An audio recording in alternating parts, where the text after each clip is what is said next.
Good morning. Ngasigi layout numit ko layout numit ki card ki message minner se layout numit pada number ko number se 69 lere ko duga color dana angang bagumba kai gumba du minus se nabi bai ko number se na 69 lere aduga color dana angang bagumba kai gumba duga chak thong badana hoina happa ya ba se red color ki chaba ya ba pot khamen sin ba hara se beetroot gumba kai gumba hara se ko haidi su gumba mayam se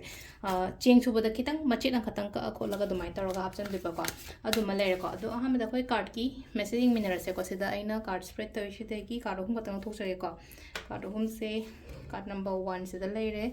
card number 2 se da leire aduga card number 3 se le ko hamba khanjara ni shuba khanjara draga hum shuba khanjara ma khan mira se ko hadi first card khan banga yenga se ko sigi matung dai timing of ba so hajara ge ko hadi nga sigi na timing of ba kai kai lege have do do ma so hajara ge hamba khan banga yenga se ko first card khan banga shi lai se hadi nga si je khetang mapan thok taba khot taba ithan da leiba sina phai ko wakhan shanti da leiba an haras na ko wakhan shanti da leiba mapan thok taba mirak tin taba ko taba yum da dum leyo isha da meditations gumba tawraga gum daina gumba lebiba ketang isolate tawraga haga mi se mathan da lepaga nena ta na leitra aduna dumaina gumba lebiba hai tar ko mi am pun ba khot ba khatang avoid tawbiyo ko ngasi number 2 khan ba ko number 2 gi oina hai se tawruba thaba inkhang gumba kai gumba da hai aina chat ke tawge na khali da asa yam thamma chalo ko hadi se positivity la ibadum aingonda mangol oiba aingonda kana ba khot pa hai ba dumai tawraga la ko do hope yam thambiyo ko positivity positive yamna oi ngasi gi numit se ko ahum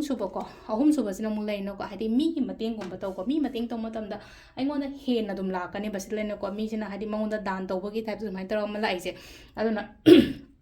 six of Pentacles and high ko khona cards ko six of Pentacles la kuma tam sida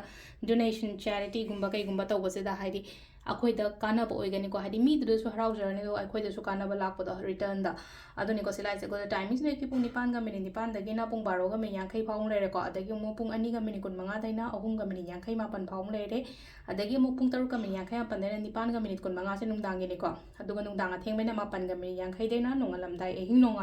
nongyai nongalam dai gi pung ani ga mini tare phaung le ko sisina ko gi ngasi ko na timing of haba ko adu se le re khoina taw ya ba ko hairi leba pokpa numit ki card ki message ne aduga keno taw adu le apun me sum kai kai taw ya ge khot aina sum taw practice ngi sum ha sine ko akoina kai haini gas stove kumba leiba se ai dilewa po kumba se leiga le ko hadi ketang moi mars ka relate oiba pot ngai se hadi chakhum gi oiba pot leiba te gas ki burner gumba leibo oiro adana traga khoi gi kai haini chimney gumba leibo khot pa se ko hadi sigi relate oiba pot ngai mai troga hadi le po gumba lebi sum no sum tips ngatang mind la ko done kai na sum haije se ma'am da also le khoi gi daily card message ma'am thank you